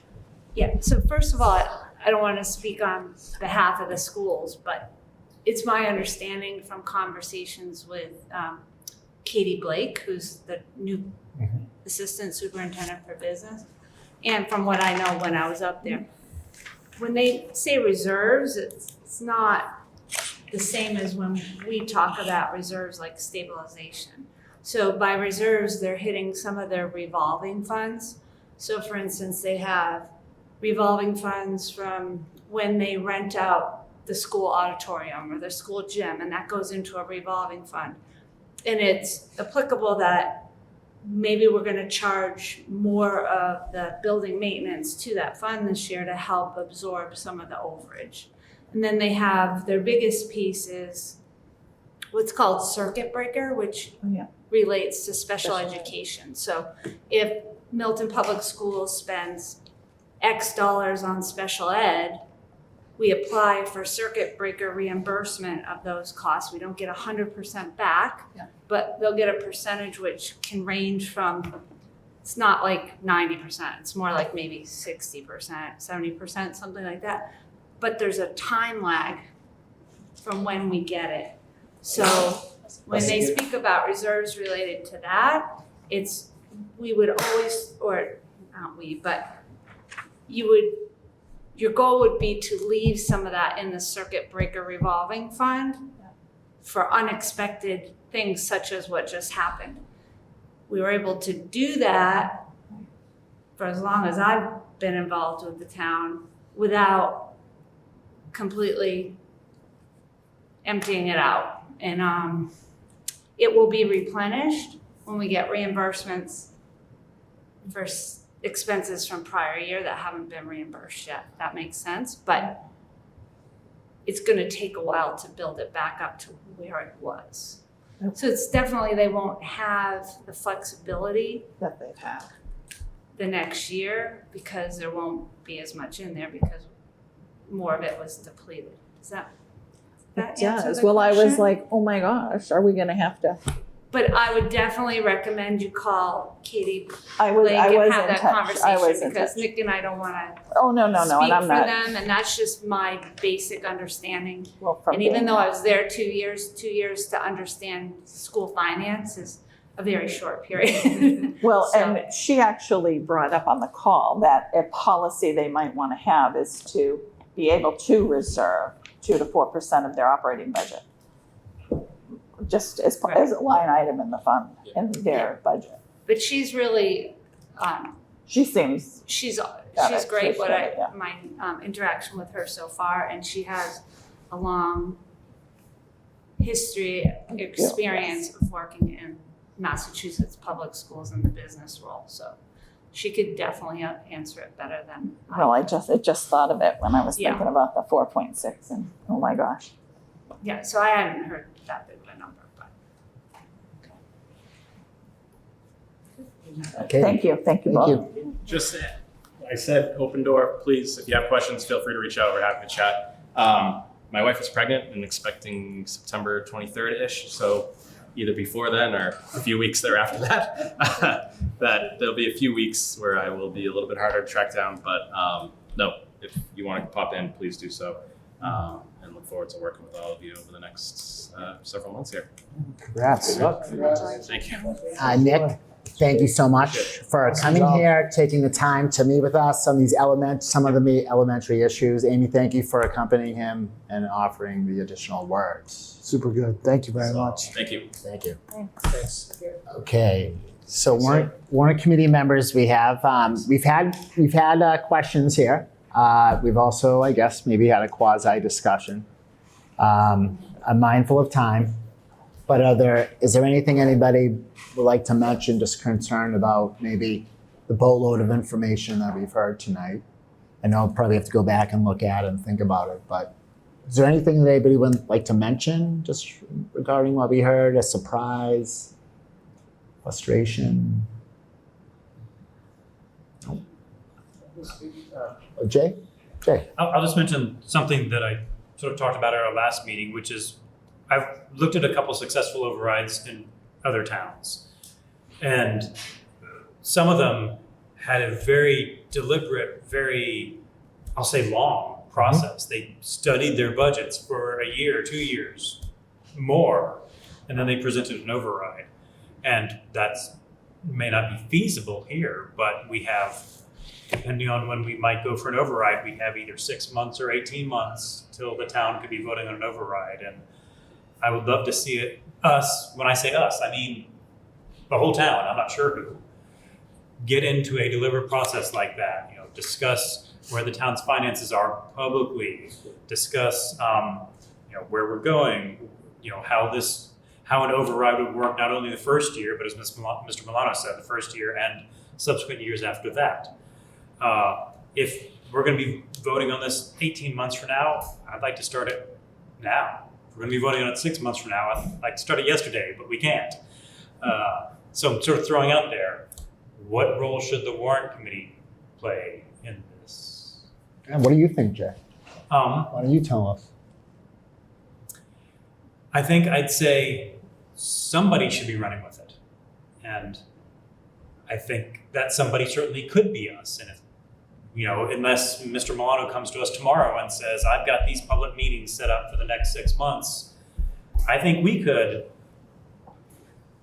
do some research, do some digging, look at what the other towns did, bring Mr. Milano. It would be a lot of getting our hands dirty, getting in there, digging into numbers, and then holding public meetings. I've heard, I've talked to some people on this committee, and people say, well, the Warrant Committee doesn't have, we have public meetings, but the Warrant Committee doesn't have meetings where people come up and ask us questions. Well, maybe we could, or maybe it wouldn't be a Warrant Committee meeting, maybe it'd be some other function. But I guess I'll just say, as a town resident, it seemed to me the last time that we had an override, it was, we get to the spring, we look at our budget, we say, oh no, we're gonna have layoffs if we don't have an override. Let's hope an override really quick. It was, I won't say it was thrown together, but as a resident, it seemed like it was thrown together really quickly. And I'd like to convey to the town, we're not slapping something together in March to avoid layoffs. We're doing something deliberate, something ahead of time, and we're bringing the town with us. We're having meetings where we hope that dozens, if not more than dozens of town members come and listen to us and find out what the situation is and why we might need an override and get, be a part of the process to come along with us. And it's just a deliberate process. So that was a bit of a ramble, but I guess I'll say if we don't have any indication that somebody else is running with this, I'd love to see the Warrant Committee run. It's good. It's a great idea. Thank you. No, I was going to discuss with the teams thing after the. Oh, okay. You told me to talk to you about it. Sure. To add to Liz, what absolutely. Jay said. So part of my thought is if one of our functions is to provide sort of our advisory opinion with our comments on the warrant before the town meeting, to be able to provide to town meeting, of which I am also a member, but I love the robust discussion that we have there. But I think that I've heard, in the ether, some frustration that we're kind of working some of the things out and asking questions at town meeting that maybe could have been addressed earlier. And so if one of our purposes as the Warrant Committee is to dig in, and, I think a lot of town meeting members of all, stripes really do their research. I really think that. But if as the Warrant Committee, we have more of an opportunity to ask questions and more of an opportunity to dig in, I also would love to see that so that we can be providing the greatest good to the people of the town, to the town meeting, to the select board, et cetera. And I would say if we're not going to get the budget, kind of the draft budget from Nick until December 1st-ish, if it's possible that if we're going to take the and run with it, if we could even get that started now to get some background information, to your point, about is the budget from years past, if every year we're just building on it, is that a good, accurate assessment of what we need? Can we look into that now so that when we do have this draft budget, we have a framework and then we can build on that, looking into if there were to be a fall town meeting, that'll be about something else, but we'll be having to think about that. But then looking into the spring when we're having to vote on the budget, I have seen, some sort of frustration with how the town meeting process works, where people are asking, as I said, asking questions where this is something that could have been addressed beforehand. Maybe, if the warrant committee had a chance to go back to those departments and ask the questions that the people in town meeting are asking, and the people in those departments either are there or they aren't there to answer. So anyway, long story short, I agree with Jay, and I would be happy to be as involved as anybody wants me to be in that process. I appreciate that. Thank you. And there's the spirit, right? And I think the questions asked, everyone's asking, the desire to do more than we have maybe in the past is really refreshing. And I think, we're going to come back in a couple of weeks. We're going to talk about committees and boards and departments and who people are going to be talking to. So I'm looking forward to getting this going. I've been here for a couple of years. I've seen, as Jay's indicated, others like the slow and the last minute rollout. We're not going to do that this year. So we're going to be more proactive. I think as a committee, I think it's the right thing to do, especially just given all we're looking at in terms of finances. So, But I'm not disparaging previous years. Of I want to course make not. that clear. Okay. Of course not. And I think every year is different. The finances are different. I think people have been very creative and have made some intelligent decisions on balancing our budget and getting us to where we are today. But I think the common thing we hear is every 10 years or so, there's going to be a deficit if we operate that way, like, the year to year, and it's time to make it up. So, and the questions regarding, do we add to departments? Do we level, you know what I mean? And those are great questions and ones that we want to have here. Oh, I'm sorry. I just want to say, as a new member of the Warrant Committee, I have lived in town for 38 years. I have always counted on the Warrant Committee to tell me what's really going on. What's this number really mean? Do we need that number? And I've never been disappointed by the Warrant Committee. They basically, I think we stand as fact checkers, as independent auditors, if you will, of what the town is saying it's going to do and how much it needs and where it goes from there. And I think that's our job. And I think I like the conversation that's taking place, because I think that really will give me great confidence that what we say is the truth as we understand it. And then the voters, as well as the town meeting members, get to decide. For the last 38 years, I don't dive into the numbers. I dive into what the Warrant Committee is. Save me a lot of time. Prefer you set the bar much lower for us. But Well, Peter, thank you. And I think a lot of people think that way. They look towards the Warrant Committee. Absolutely. To the good with the bad, right? And that's what it's about. And you can make the decision, but the information's out there for you to decide. That's right. And let it fall where it may. I think we balance out the passions. I mean, if you're the fire department, you need a new station. You need all of this stuff. This has to happen. And you're close to it. You want it to happen. You're going to put your number out there. The school committee, anybody who's managing a budget is looking for more for what they want. And it's our job to basically say, okay, that makes sense, or maybe it doesn't. Figure it out. And I know we'll do it. I appreciate very much everybody's service. Those of you who have been here, I mean, it's day one for me.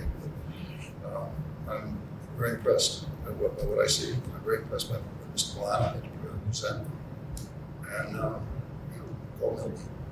Oh, thank you, Peter. I appreciate that. And I think I'm looking at a very good year as the chair. I'm very happy. And I thank you all for volunteering for this. And I know Judy, you might be the last comments.